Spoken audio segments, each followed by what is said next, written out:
देखिए बच्चों, हम स्टार्ट करने जा रहे हैं बीएससी केमिस्ट्री। फर्स्ट ईयर का टॉपिक है जिसमें हम सबसे पहले स्टार्ट करेंगे ऑर्गेनिक केमिस्ट्री।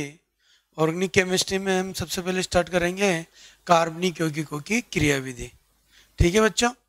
तो देखिए, कोरोना काल चल रहा है जैसा कि हमें पता है, और कोरोना काल में क्लास लेना संभव नहीं हो पा रहा, इसलिए हमने क्या किया है, ऑनलाइन ही बैच स्टार्ट किया है।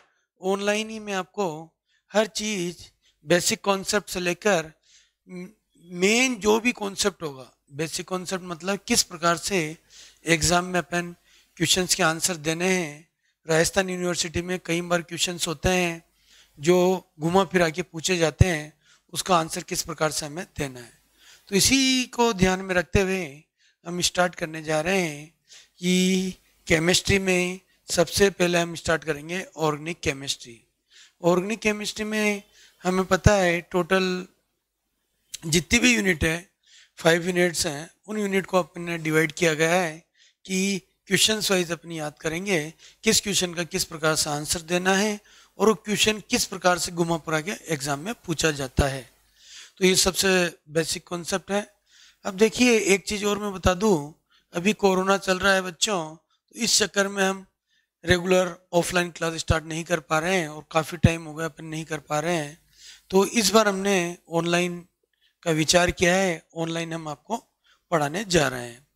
तो देखिए, आरयू का पेपर हमें पता है किस लेवल का आता है और किस प्रकार से अपन को आंसर देना चाहिए। तो सबसे पहले हम बात करना चाहते हैं कि जो भी पेपर है, उस पेपर भले टफ हो या इजी हो, उसको समझने की कोशिश करना चाहिए।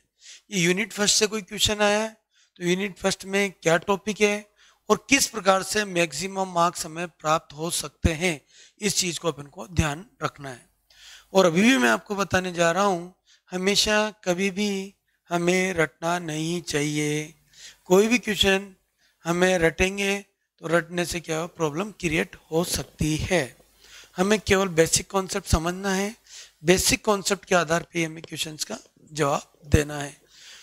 हम BSc first year, second year और थर्ड ईयर की तीनों ही बुक स्टार्ट करेंगे।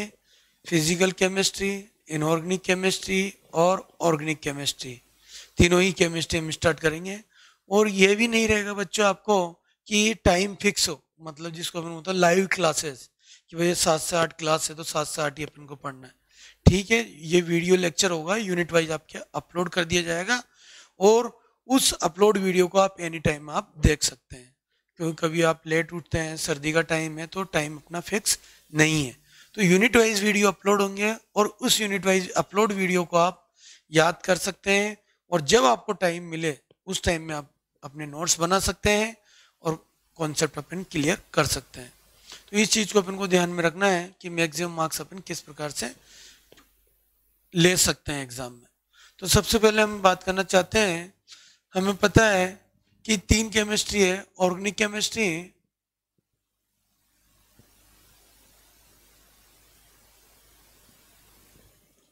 दूसरा है बच्चों फिजिकल केमिस्ट्री,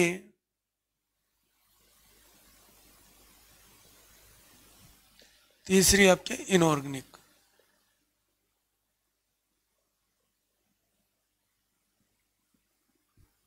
तीनों केमिस्ट्री है।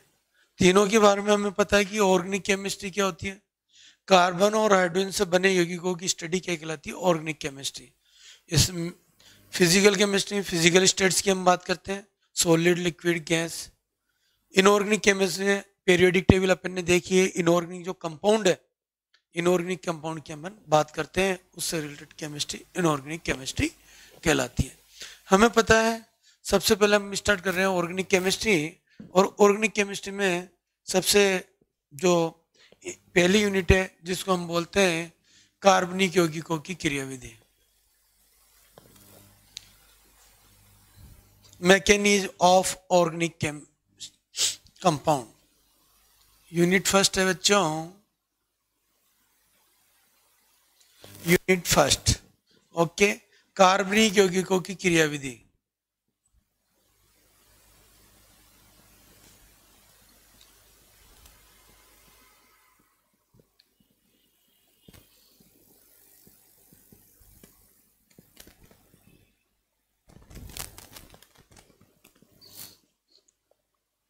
Mechanism of organic compounds.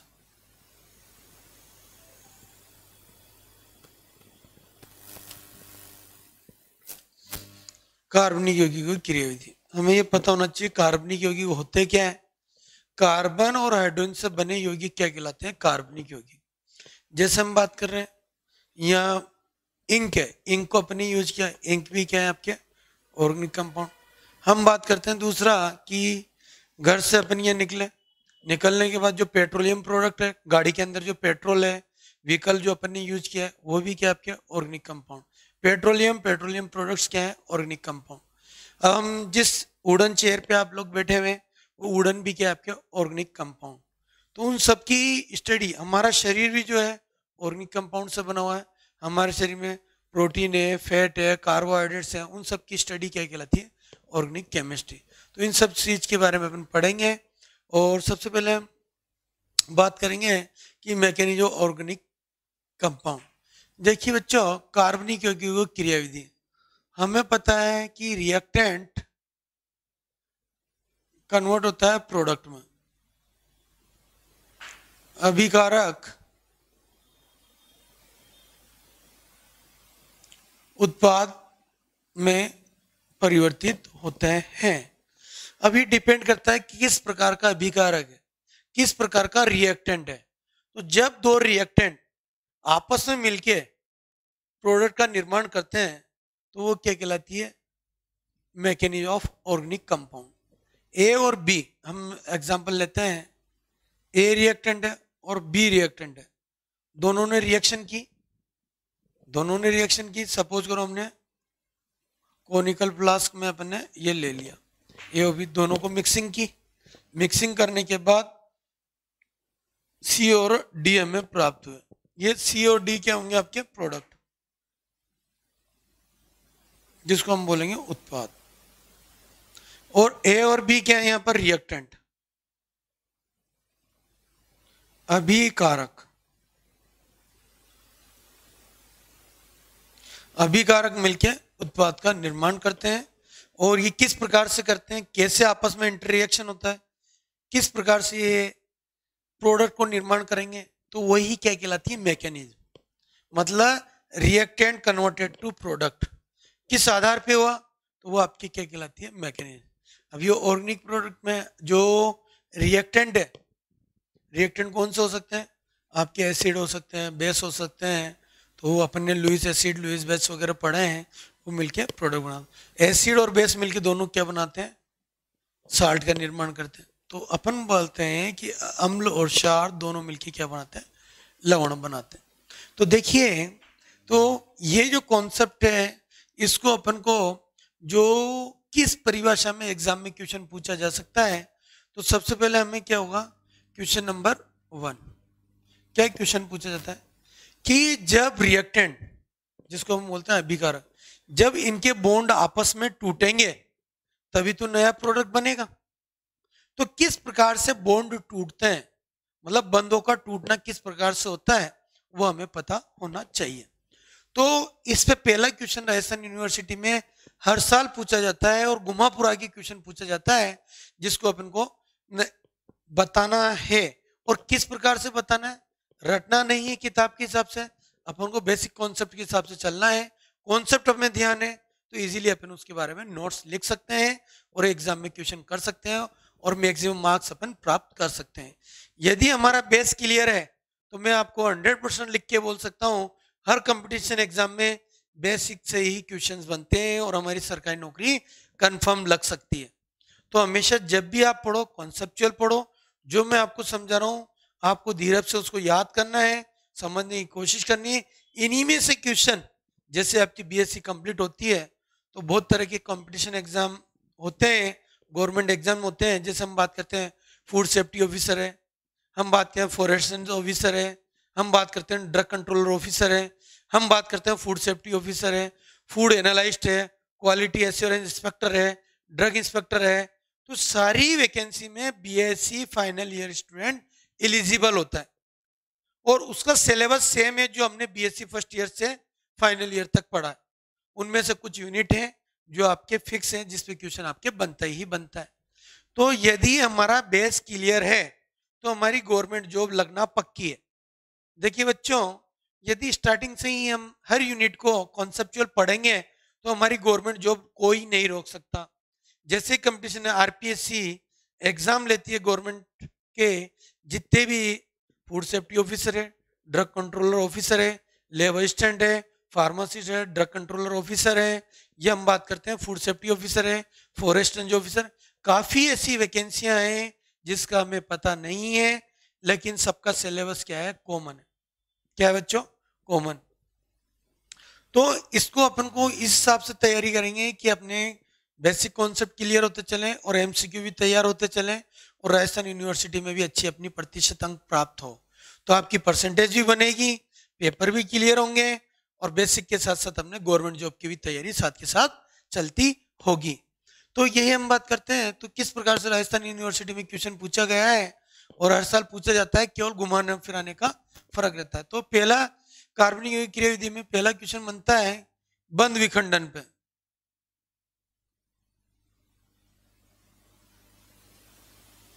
पहला क्वेश्चन बनता है बंध विखंडन, जिसको बोलते हैं बॉन्ड क्लीवेज।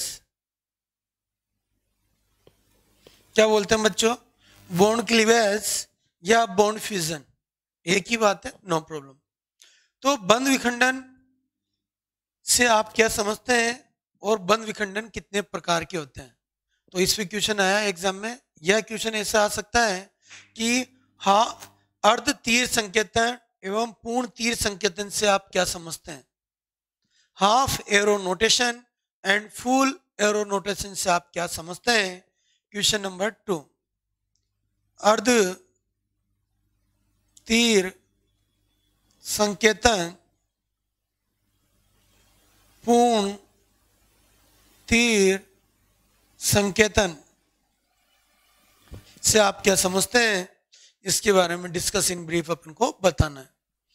ये क्वेश्चन नंबर 3 पूछा जाएगा और एग्जाम में कई बार पूछा गया है कि ऐसी कौन सी मैकेनिज्म है जिसमें कार्बनिक यौगिक जो होंगे उसमें आयनों का निर्माण होता है, फॉर्मेशन ऑफ आयंस या फॉर्मेशन ऑफ फ्री रेडिकल्स। मुक्त मूलकों से आप क्या समझते हैं?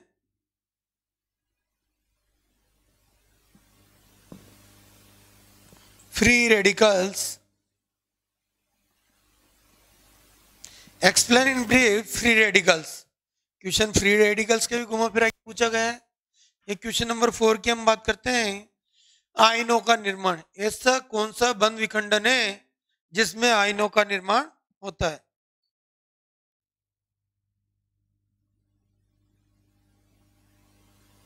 Formation of ions. देखिए बच्चों, हम आपको बताने जा रहा हूं कि एक ही कॉन्सेप्ट एक है, उसको पूछने का तरीका 4 प्रकार से दिया गया।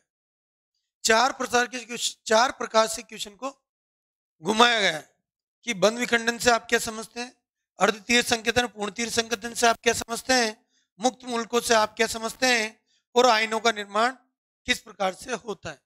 इन सबका एक ही कॉन्सेप्ट है जो मैं आपको बताने जा रहा हूं। यदि चारों क्वेश्चन में से कोई भी क्वेश्चन आरयू में पूछा जाता है और हर साल पूछा जाता है, घुमा फिरा के कुछ भी कर सकते हैं, कुछ भी प्रकार से क्वेश्चन को घुमाया फिराया जा सकता है, लेकिन चारों का आंसर एक ही है। चारों का आंसर क्या होगा बच्चों? एक ही होगा। और कैसे होगा, देखिए मैं समझा रहा हूं आपको।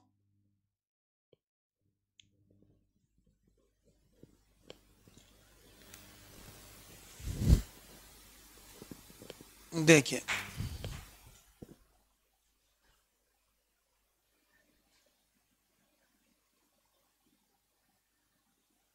बंध विखंडन। बंध विखंडन का मतलब होता है bond break down of the bond, बंधों का टूटना। जब पुराने बॉन्ड टूटेंगे तभी तो नए बंधों का निर्माण होगा। Break down of old bond और फॉर्मेशन ऑफ न्यू बॉन्ड। तो ये अपन को बताना है कि पहला है समास विखंडन और दूसरा है आपका विषमास विखंडन।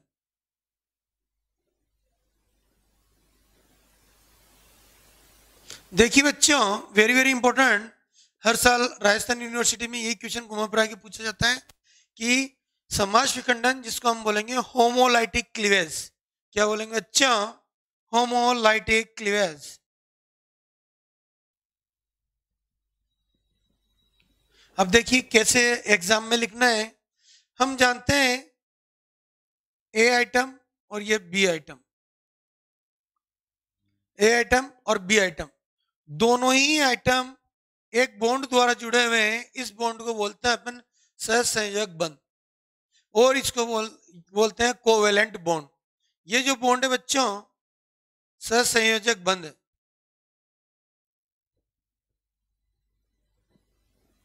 जिसको हम बोलते हैं कोवेलेंट बॉन्ड, दोनों आपस में किससे जुड़े हैं बच्चों? कोवेलेंट बॉन्ड के द्वारा जुड़े हैं। हमें पता है कि वी नो वेरी वेल कि एक बॉन्ड में 2 इलेक्ट्रॉन होते हैं। तो समास का मतलब जैसा नाम है वैसा ही काम है। समास मतलब समान रूप से इलेक्ट्रॉनों का distribution, transfer of the electron समान रूप से। जब दोनों आइटम समान है, जब दोनों परमाणु की समान विद्युत ऋणता है, जब दोनों परमाणु का इलेक्ट्रॉन एक्टिविटी सेम है, मतलब हम बोलना चाहते हैं कि जब दो परमाणु आपस में सहसंयोजक बंध द्वारा जुड़े हुए और बंध में उपस्थित दोनों इलेक्ट्रॉन समान रूप से अलग अलग परमाणुओं पर आ जाते हैं, तो उसको हम बोलते हैं समास विखंडन। देखिए कैसे, ए और बी, ए फ्री रेडिकल और बी फ्री रेडिकल। एक फ्री रेडिकल है, एक के पास एक इलेक्ट्रॉन आया, बी के पास। क्यों आया? क्योंकि दोनों आइटम की विद्युत ऋणता का मान समान है, इलेक्ट्रॉन एक्टिविटी समान है, इसलिए equal distribution of the electron, transfer of the electron. क्यों हुआ? क्योंकि दोनों की विद्युत ऋणता समान होने के कारण इलेक्ट्रॉनों का वितरण समान रूप से हुआ। तो एक इलेक्ट्रॉन आ गया एक के पास और दूसरा इलेक्ट्रॉन बच्चों बी के पास आ गया, तो इसको बोलते हैं समास विखंडन या होमोलाइटिक क्लीवेज। होमो मतलब समान रूप से।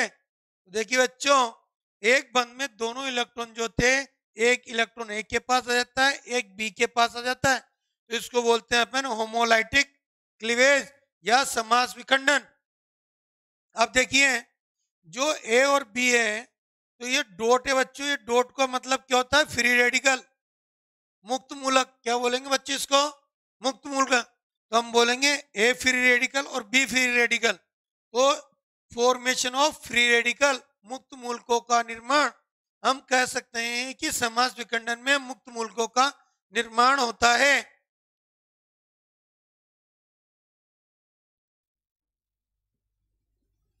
मुक्त मूलकों का निर्माण हम बोल सकते हैं फॉर्मेशन ऑफ फ्री रेडिकल्स।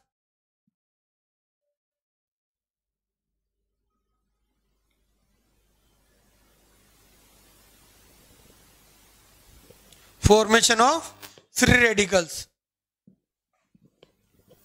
अब देखिए इसके बाद अब एग्जांपल लेके समझाता हूं मैं आपको। हाइड्रोजन गैस है, क्लोरीन गैस है,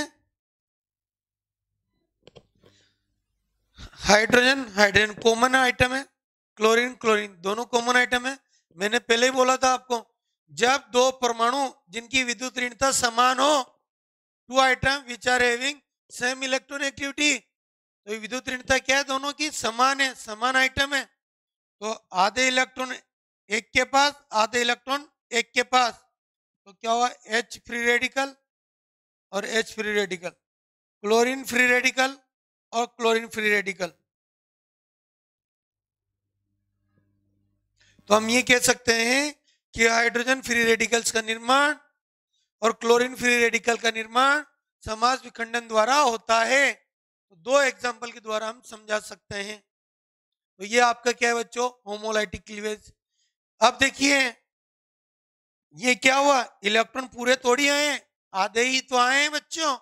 तो आधे मतलब अर्ध, तो अपन इसको बोलेंगे अर्ध तीर संकेतन। मतलब रिप्रेजेंट कैसे करेंगे, प्रेजेंटेशन कैसे होगा बच्चों, देखिए अर्ध तीर संकेतन,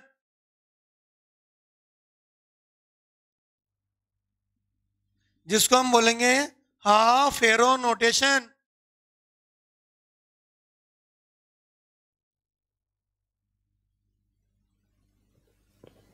हाफ एरो नोटेशन, देखिए हाफ एरो नोटेशन, अर्ध तीर संकेतन।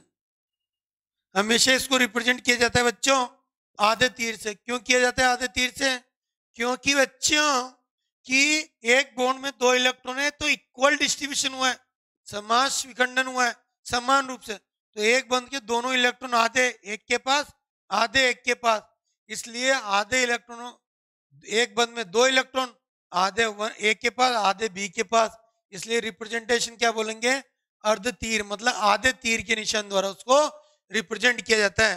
तो अर्ध तीर संकेतन में ए फ्री रेडिकल और बी फ्री रेडिकल कहां से आया बच्चे, ये देखिए ए और ये बी, आधे इलेक्ट्रॉन इसके पास आधे इलेक्ट्रॉन इसके पास, तो इसको अपन बोलेंगे हाफ एरो नोटेशन या अर्ध तीर संकेतन। तो जब भी आरयू में यदि क्वेश्चन आता है कि समास विखंडन से आप क्या समझते हैं, बंद विखंडन से आप क्या समझते हैं, अर्ध तीर संकेतन से आप क्या समझते हैं, तो इतना एग्जाम में अपन को समझा के आना है और इससे ज्यादा अपन को समझाना नहीं है। किताब की रटी रटाई लाइन नहीं लिखनी है, जो मैंने आपको समझाया वही लिखना है। कॉन्सेप्चुअल आपने जवाब दिया है तो आपके पूरे में से पूरे मार्क्स, रटना नहीं है कभी भी, केवल समझना है। ओके, बेसिक कॉन्सेप्ट है, यही लिखना है। अब आप आसानी से दे सकते हो, अब कॉपी में भी अपनी ही लैंग्वेज में लिख सकते हो आप आसानी से। हमें पता कि क्वेश्चन आ गया समास विखंडन, तो क्या लिखो, जब दो परमाणु आपस में सहसंयोजक बंध द्वारा जुड़े हुए होते हैं तो एक बंध में उपस्थित दोनों इलेक्ट्रॉन आधे इलेक्ट्रॉन बी के पास और आधे इलेक्ट्रॉन ए के पास आ जाते हैं, जिससे इलेक्ट्रॉनों का क्या होता है, समान डिस्ट्रीब्यूशन होता है, transfer of electron equal distribution. तो इलेक्ट्रॉनों का समान रूप से डिस्ट्रीब्यूशन ही क्या कहलाता है, समास विखंडन कहलाता है। उदाहरण के लिए hydrogen gas and chlorine gas में हाइड्रोजन फ्री रेडिकल्स का बनना, क्लोरीन गैस में क्लोरीन मुक्त मूलकों का बनना इसका एग्जाम्पल है। अब इसलिए जब इलेक्ट्रॉनों का ट्रांसफर होता है तो उसको हम अर्ध तीर द्वारा भी रिप्रेजेंट कर सकते हैं, इसलिए आधे इलेक्ट्रॉनों का ट्रांसफर अर्ध तीर संकेतन कहलाता है। ये हो गया बच्चों समास विखंडन। इसका जस्ट अपोजिट हम बात करते हैं बच्चों विषमास विखंडन। किसकी बात करते हैं बच्चों, विषमास विखंडन। देखिए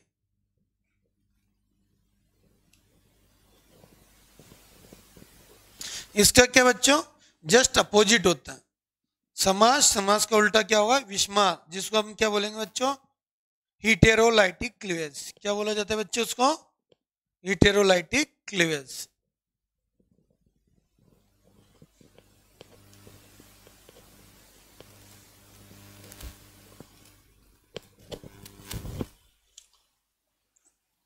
विषमास विखंडन।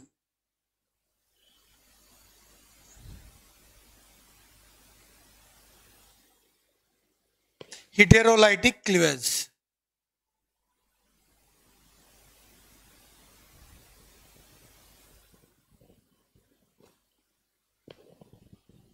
क्या बच्चों, विषमास विखंडन हीटेरोलाइटिक क्लीवेज कॉन्सेप्ट वही रहेगा, समास का जस्ट अपोजिट। देखिए बच्चों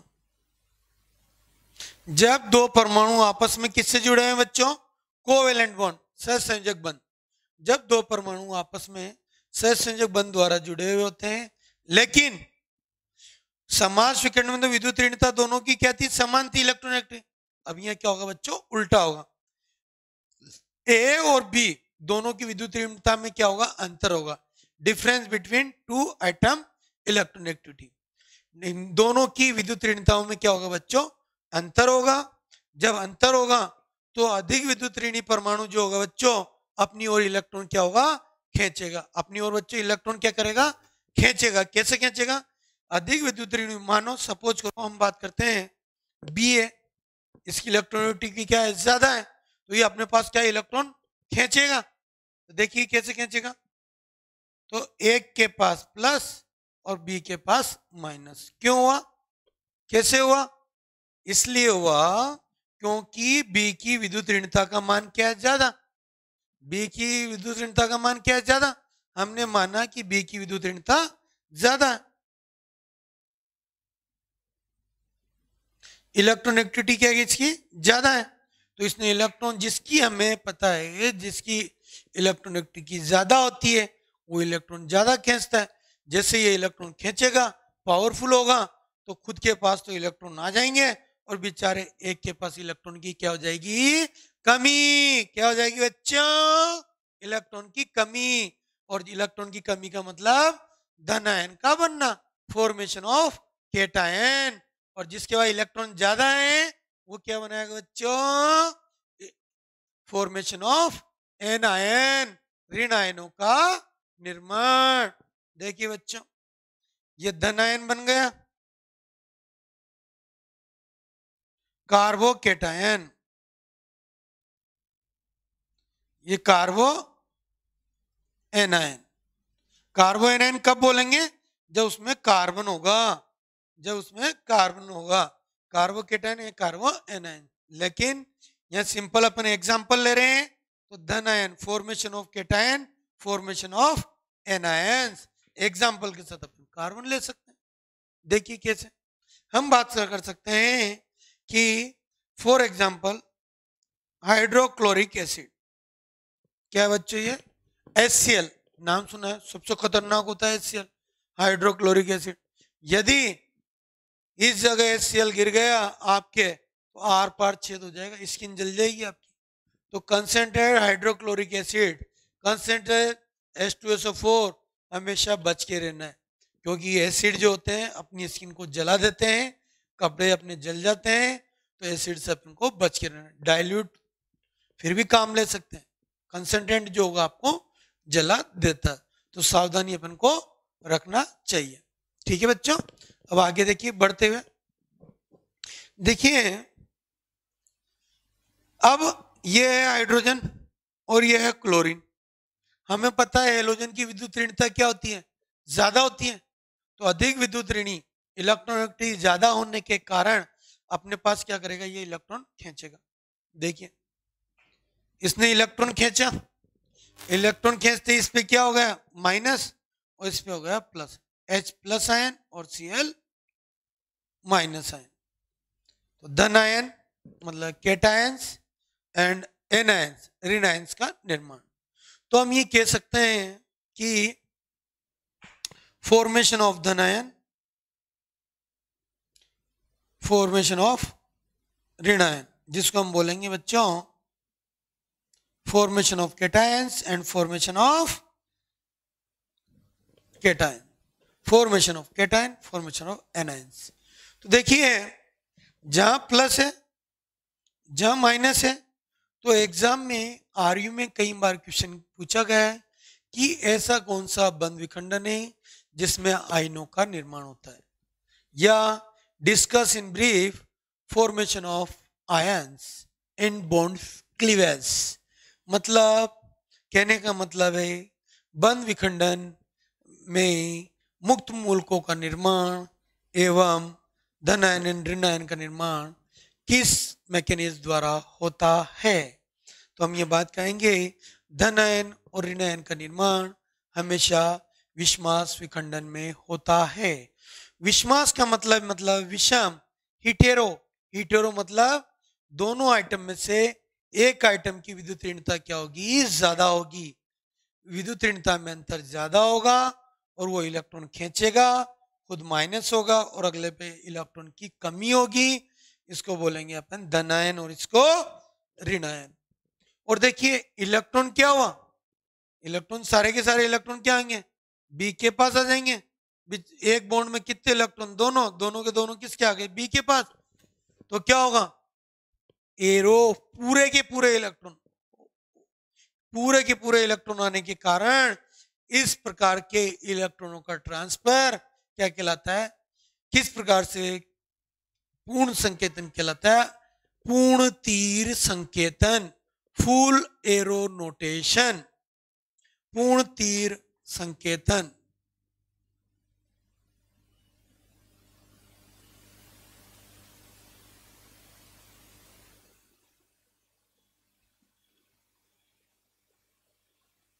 देखिए बच्चों, पूर्ण तीर संकेतन हम बात करना चाह रहे हैं कि पूर्ण तीर संकेतन क्यों बोला इसको, पूरे के पूरे तीर द्वारा रिप्रेजेंट करना, फुल एरो नोटेशन। क्यों, क्योंकि अधिक इलेक्ट्रोनेगेटिव कंपाउंड आइटम ने, अधिक विद्युत ऋणी परमाणु ने क्या किया, सारे के सारे इलेक्ट्रॉन खींच लिए तो खुद माइनस और दूसरा क्या होगा प्लस, तो इसको बोलते हैं अपन फुल एरो नोटेशन, पूर्ण तीर संकेतन। तो ये एग्जांपल अपन को समझाना है। हम बात कर रहे हैं मेथेनॉल की, किसकी बात करते हैं बच्चों, मेथेनॉल में। देखिए मेथेनॉल में को किस प्रकार से हम समझाते हैं, देखिए बच्चों, मेथेनॉल और एथेनॉल दोनों में अंतर है। मेथेनॉल यदि अपन ले लेते हैं, गलती से पी लेते हैं, तो हमारी आंखें क्या दे देती है, जवाब दे देती है। हमारी आंखें क्या देती है बच्चों, जब आंखें 100% खराब हो जाती है, रेटिना को डिस्ट्रॉय कर देता है। कौन कर देता है डिस्ट्रॉय, मेथेनॉल CH3OH। एथेनॉल तो आप समझते हैं, मैंने पी नहीं है, मुझे पिला दी गई है। एथेनॉल का मतलब समझते हो, रम, विस्की, ब्रांडी, अल्कोहलिक प्रोडक्ट जितने भी होते हैं, विस्की होती है, दारू जिसको हम शराब बोलते हैं, शराब के अंदर होता है इथाइल एल्कोहल। क्या होता है बच्चों, इथाइल एल्कोहल। मेथेनॉल नहीं होता। यदि उसमें 1% की भी अशुद्धि मेथेनॉल की मिल जाए तो व्यक्ति क्या हो जाता है, अंधा हो जाता है बच्चों। तो हमें ये ध्यान रखना है, मेथेनॉल हमारे शरीर को नुकसानदायक है, कभी नहीं पीना चाहिए। मेथेनॉल से क्या होता है, आंखें डिस्ट्रॉय हो जाती है, रेटिना डिस्ट्रॉय होता है, रेटिना गया तो आंखें से अंधे हो सकते हैं, नहीं कंफर्म अंधे हो जाते हैं। तो कई बार RPSC में एग्जाम में क्वेश्चन आया हुआ है कि ऐसा कौन सा अल्कोहल है जिससे पीने से व्यक्ति अंधा हो जाता है। RPSC में कई बार क्वेश्चन पूछा गया कंपटीशन एग्जाम में कि ऐसा कौन सा अल्कोहल है जिसको पीने से या उसके नाम मात्र में 1% भी यूज करने पर आंखों से व्यक्ति अंधा हो जाता है। उसका एग्जाम्पल है बच्चों मिथाइल अल्कोहल। इसको अपन IPC में क्या बोलते हैं, मेथेनॉल। क्या बोलते हैं बच्चों, मेथेनॉल या methyl alcohol.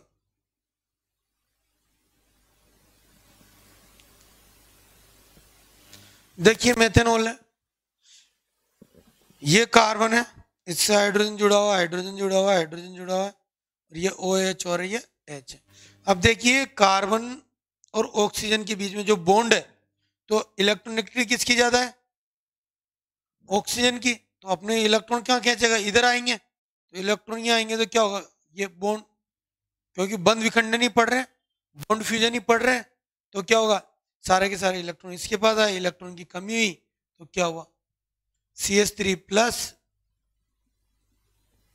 OH minus, CH3 plus OH minus.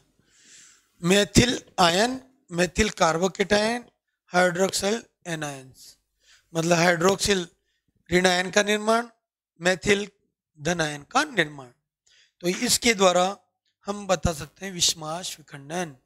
तो मेथेनॉल में मेथिल ग्रुप कार्बोधन आयन होता है और OH ग्रुप जो होगा आपके ऋण आयन होगा। तो इस प्रकार से हम विषमाश विखंडन को समझा सकते हैं। और इसको देखिए एक और एग्जांपल ले सकते हो, इथाइल एल्कोहल ले लो, मिथाइल प्रोपाइल एल्कोहल ले लो, सभी एक ही बात, CH3 CH2OH, CH3 CH2 plus OH minus. ठीक है बच्चों, तो प्लस और माइनस, तो इसको विषमास विखंडन कहते हैं। तो देखिए, जब दो परमाणु आपस में सहसंयोग बंध द्वारा जब दो परमाणु आपस में सहसंयोग बंध द्वारा जुड़े हुए होते हैं, लेकिन दोनों परमाणुओं की विद्युत ऋणता में क्या होता है, अंतर होता है। जब दोनों परमाणुओं की विद्युत ऋणता में अंतर होने के कारण अधिक विद्युत ऋणी परमाणु इलेक्ट्रॉन अपनी ओर खींच लेता है, जिससे धन आयन और ऋण आयन का निर्माण होता है। इसी को हम बोलते हैं विषमास विखंडन। और इन इलेक्ट्रॉनों का ट्रांसफर किसके द्वारा रिप्रेजेंट किया जाता है, फुल एरो नोटेशन के द्वारा। अर्ध तीर ना बोल के अपन क्या बोलेंगे, पूर्ण तीर संकेतन के द्वारा इसको रिप्रेजेंट किया जाता है। क्यों किया जाता है बच्चों, क्योंकि पूरे के पूरे इलेक्ट्रॉन किसने खींच लिया, जिसकी विद्युत ऋणता का मान ज्यादा है। तो इस प्रकार से ये विषमास विखंडन है। और इसमें किसका निर्माण होता है बच्चों, धन आयन और ऋण आयन का। तो ऐसा कौन सा विखंडन है जिसमें निर्माण होता है, विषमास विखंडन। क्वेश्चन नंबर 5 क्या था, what do you mean difference between homolytic cleavage और हेटेरोलाइटिक क्लीवेज। तो दोनों का मतलब क्या है बच्चों, डिफरेंस बताना है। जो अपन ने समझाया उसको दोनों को क्या करना है, एरो के रूप में डिफरेंस समझाना है विद एग्जांपल।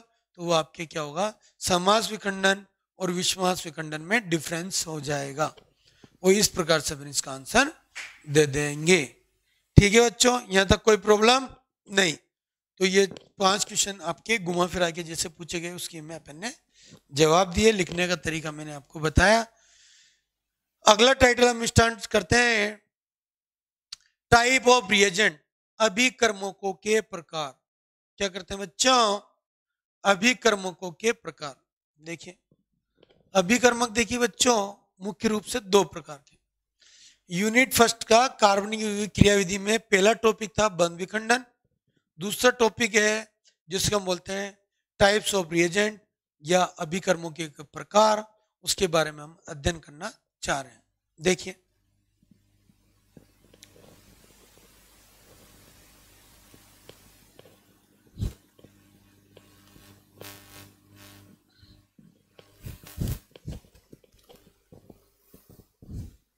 गुनगुनाता हूं,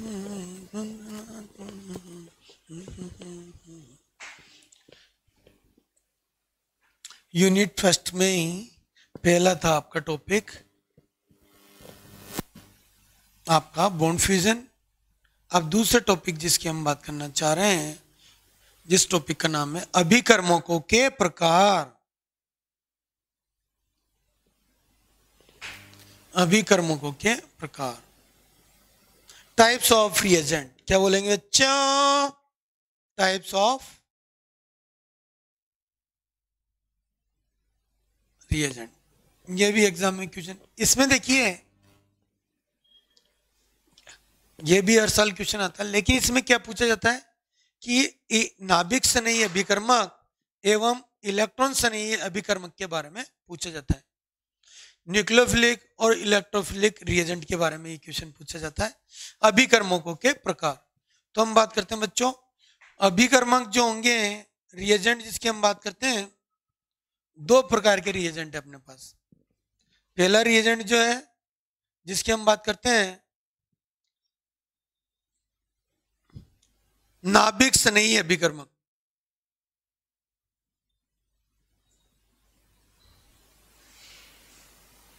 क्या है बच्चों, नाभिक स्नेही अभिकर्मक। दूसरा है आपके बच्चों इलेक्ट्रॉन स्नेही अभिकर्मक। नाभिक स्नेही और दूसरा क्या है बच्चों, इलेक्ट्रॉन स्नेही। नाभिक स्नेही को इंग्लिश में भी बोलते हैं न्यूक्लियोफिलिक। न्यूक्लियोफिलिक रिएजेंट और इसको बोलते हैं इलेक्ट्रोफिलिक रिएजेंट।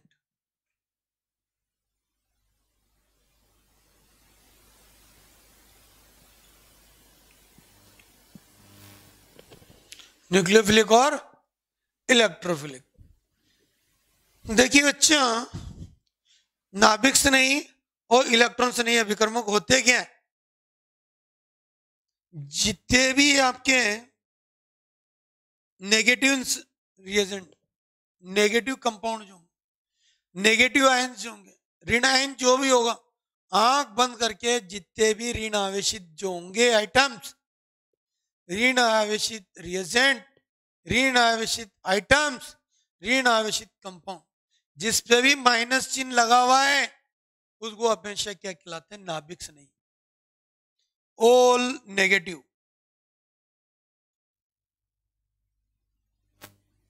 सारे के सारे ऋण आवेशित,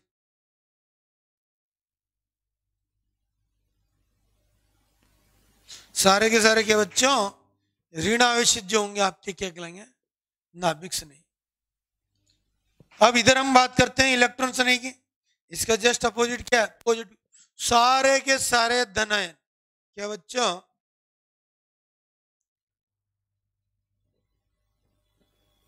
ऑल केटायंस, सारे के सारे केटायंस और सारे के सारे एनायंस, एनायंस हमेशा क्या कहलाएंगे? नाभिक से नहीं, और सारे के सारे पॉजिटिव इलेक्ट्रॉन से नहीं। जो इलेक्ट्रॉन से नहीं है बच्चों उसको E प्लस से रिप्रेजेंट करते हैं, और नाभिक से नहीं को पढ़ते हैं अपन बच्चों Nu माइनस, Nu माइनस और E प्लस। देखिए हम बात कर रहे हैं कि Nu माइनस और नेगेटिव जो है वो सारे क्या कहलाएंगे आपके? अब एग्जाम में कई बार क्वेश्चन घुमा फिरा के पूछा जाता है कि लुईस एसिड और लुईस बेस, कि बताइए कौन से लुईस एसिड है और कौन से लुईस बेस है? लुईस अम्ल और क्षार, इनको अपन बोल सकते हैं लुईस एसिड और लुईस क्षार। देखिए जितने भी नेगेटिव हैं, जितने भी नाभिक से नहीं है, वो सारे के सारे क्या होते हैं? लुईस बेस, लुईस क्षार होते हैं। क्या होते हैं? सारे के सारे बच्चे क्या होते हैं? लुईस क्षार, लुईस बेस। और सारे के सारे जो होते हैं आपके इलेक्ट्रॉन से नहीं प्लस वाले, वो सारे क्या होते हैं? लुईस एसिड, लुईस अम्ल।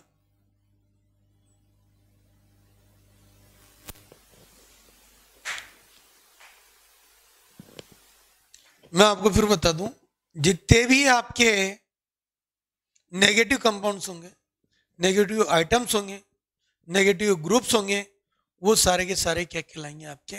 नाभिक से नहीं या लुईस क्षार, या अपन बोलेंगे लुईस बेस, क्योंकि नेगेटिव है।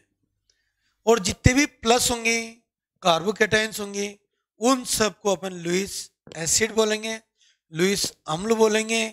तो हम आसानी से एग्जाम में क्वेश्चन का आंसर दे सकते हैं। कई बार पुराने पेपर आप देखिए, मैं आपको अभी प्रैक्टिस भी कराऊंगा कि पुराने क्वेश्चन किस प्रकार के क्वेश्चन पूछे गए हैं, और आप ऑटोमेटिक इस चीज का जवाब देंगे। ये जो क्वेश्चन है ये आरपीएससी जितने भी गवर्नमेंट एग्जाम क्वेश्चंस होते हैं उनमें भी पूछा गया है कि कौन सा लुईस एसिड है और कौन सा लुईस बेस है।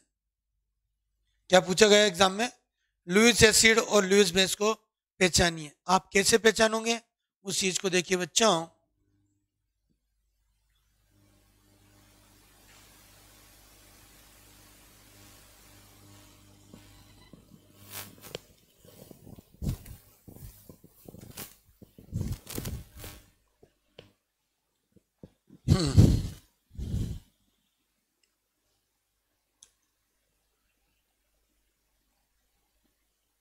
लुईस क्षार जिसको अपन बोलेंगे, जितने भी लुईस क्षार क्या होंगे? नाभिक से नहीं होंगे, Nu माइनस हमेशा। हम बात करते हैं OH माइनस आयन, ठीक है। हम बात करते हैं chloride ion, bromide ion, iodine, iodide ion, जितने भी नेगेटिव होंगे वो सारे एमाइड आयन, NH2 माइनस। यदि गलती से इस पे माइनस लगा हुआ है या गलती से OH माइनस, जहां भी आपको माइनस दिख जाए ऋण n दिख जाए, इसका मतलब आंखें बंद करके आपको जवाब देना है इजीली कि नो प्रॉब्लम, जितने भी नेगेटिव होते हैं सारे क्या होते हैं, लुईस बेस लुईस शार होते हैं। तो जहां भी आप नेगेटिव देखें उन सबको टिक कर दीजिए। या आरयू में कई बार क्वेश्चन आया हुआ है, सेलेक्ट द इलेक्ट्रोफिलिक और न्यूक्लियोफिलिक, सेलेक्ट द न्यूक्लियोफिलिक और electrophilic, select the Lewis acid, select the Lewis base. तो एसिड और बेस को अपन को सेलेक्ट करना होता है, छांटना होता है, और उस आधार पे जितने भी नेगेटिव होंगे सारे के सारे क्या होंगे, लुईस शार होंगे, और उसको अपन क्या बोलेंगे, नाभिक नहीं। और जितने भी आपके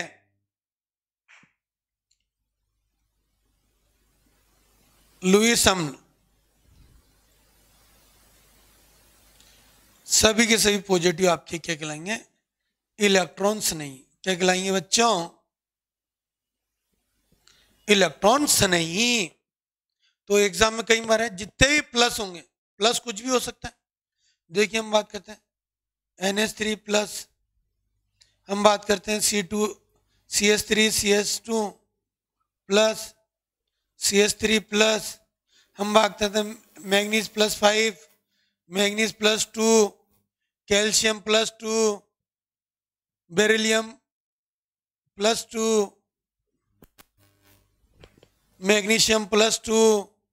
जितने भी मेटल से यदि उन पे प्लस लगा हुआ है, स्केडियम, टाइटेनियम, वेनेडियम, क्रोमियम, जितने भी प्लस वाले होंगे सारे के सारे क्या होंगे बच्चों, लुईस एसिड होंगे। हम बात करें कोबाल्ट +3, क्या होगा, लुईस एसिड होगा, लुईस बेस होगा बच्चों, लुईस एसिड। मैंने आपको बताया जितने भी प्लस वाले होते हैं सारे क्या होते हैं बच्चों, लुईस एसिड। हम बात करते हैं सबसे इंपॉर्टेंट टॉपिक में जो एग्जाम में कई बार पूछा गया है, CH3 प्लस, अमोनियम प्लस, क्या है, सारे लुईस एसिड। तो सिंपल ट्रिक है, सिंपल कॉन्सेप्ट है, जितने भी प्लस वाले होते हैं आपके बच्चे क्या होते हैं, लुईस एसिड होते हैं। आगे बात समझ में, चले आगे, ठीक है। अगला हम बात कर रहे हैं जितने भी लोन पे इलेक्ट्रॉन, जिसको अपन बोलते हैं फ्री रेडिकल्स, क्या बोलते हैं बच्चों, फ्री रेडिकल्स, जिसमें मुक्त मूलक आ रहा है, क्या आ रहा है बच्चों, मुक्त मूलक। लोन पे इलेक्ट्रॉन हो, मुक्त मूलक हो, वो सारे क्या कहलाएंगे आपके, लुईस बेस कहलाएंगे। CH3 free radical, Br free radical, Cl free radical. यदि गलती से भी फ्री रेडिकल हैं तो फ्री रेडिकल्स का मतलब अपन जानते हैं मुक्त मूलक। जहां फ्री रेडिकल है उसका मतलब वो लुईस एसिड होगा, और क्या होगा बच्चों, न्यूक्लियोफिलिक होगा। तो फ्री रेडिकल जितने भी होंगे हम बात करते हैं। अब फ्री रेडिकल्स का मतलब देखिए क्या है, किस प्रकार से हम बात करते हैं फ्री रेडिकल्स में। देखिए कैसे, आपने देखा होगा ROR ईथर, CH3 CH3। आगे बात समझ, आउटर से इलेक्ट्रॉन कितने हैं, ऑक्टेट रूल फॉलो कर रहा है, नहीं कर रहा, आउटर से इलेक्ट्रॉन होते हैं 8, ऑक्टेट रूल अपन ने पढ़ा ही है। तो 2 2 4 2 से, तो ये क्या है, इनके पास अभी बॉन्ड बना सकता है ऑक्सीजन। लोन पे इलेक्ट्रॉन है, क्या है, लोन पे इलेक्ट्रॉन। जहां इलेक्ट्रॉन बच्चे रह जाते हैं आपके, उसको HOH वाटर, क्या है बच्चे, वाटर में लोन पेयर। जहां अपन को लोन पेयर दिखाई दे दे वो सारे आपके क्या कहलाएंगे, फ्री रेडिकल्स। लोन पेयर दिखाई दे दे वो सारे क्या कहलाएंगे आपका, लुईस बेस या न्यूक्लियोफिलिक। इस प्रकार से हम इसको सेलेक्ट कर सकते हैं। CH3OH, ये भी क्या है, मेथेनॉल। CH3CH2OH, methanol. तो क्या कहलाएंगे, लोन पेयर है। ये आपके क्या कहलाएंगे, सारे इलेक्ट्रॉन बचे हुए। जब इलेक्ट्रॉन की बात आएगी वो आपके क्या कहलाएगा बच्चों? Lewis base. क्या कहलाता है वो? Lewis base. कोई दिक्कत यहाँ तक? कोई प्रॉब्लम? चले आगे। तो ये आपके क्या है? Lewis base. अब किस प्रकार से हम इन चीज को आगे बढ़ाते हैं? जो अभिकर्मक जो है वो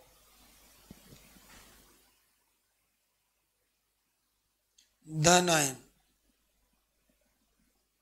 हमेशा सारे के सारे धन आयन क्या होंगे बच्चों? लुईस एसिड या इलेक्ट्रोफिलिस के नाम से इसको बोला जाता है। यहां तक किसी को प्रॉब्लम हो तो बताइए। नहीं भी होगी। अब देखिए, ठीक कर दो बस, ठीक है कर दो। कहां से होगा?